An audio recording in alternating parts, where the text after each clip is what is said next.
I hope you will put up with me in a little foolishness. Yes, please put up with me.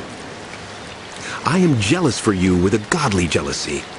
I promised you to one husband, to Christ, so that I might present you as a pure virgin to him. But I am afraid that just as Eve was deceived by the serpent's cunning, your minds may somehow be led astray from your sincere and pure devotion to Christ.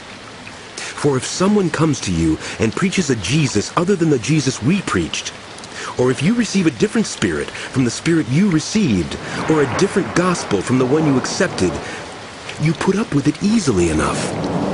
I do not think I am in the least inferior to those super-apostles. I may indeed be untrained as a speaker, but I do have knowledge. We have made this perfectly clear to you in every way. Was it a sin for me to lower myself in order to elevate you by preaching the gospel of God to you free of charge? I robbed other churches by receiving support from them so as to serve you. And when I was with you and needed something, I was not a burden to anyone. For the brothers and sisters who came from Macedonia supplied what I needed. I have kept myself from being a burden to you in any way and will continue to do so. As surely as the truth of Christ is in me, nobody in the regions of Achaia will stop this boasting of mine. Why? Because I do not love you? God knows I do. And I will keep on doing what I am doing in order to cut the ground from under those who want an opportunity to be considered equal with us in the things they boast about. For such persons are false apostles, deceitful workers, masquerading as apostles of Christ. And no wonder. For Satan himself masquerades as an angel of light. It is not surprising, then, if his servants also masquerade as servants of righteousness.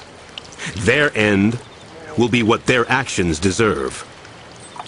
I repeat, let no one take me for a fool. But if you do, then tolerate me just as you would a fool, so that I may do a little boasting.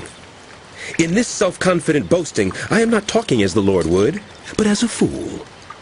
Since many are boasting in the way the world does, I too will boast. You gladly put up with fools since you are so wise. In fact, you even put up with any who enslave you, or exploit you, or take advantage of you, or push themselves forward, or slap you in the face. To my shame, I admit that we were too weak for that. Whatever anyone else dares to boast about, I am speaking as a fool, I also dare to boast about. Are they Hebrews? So am I.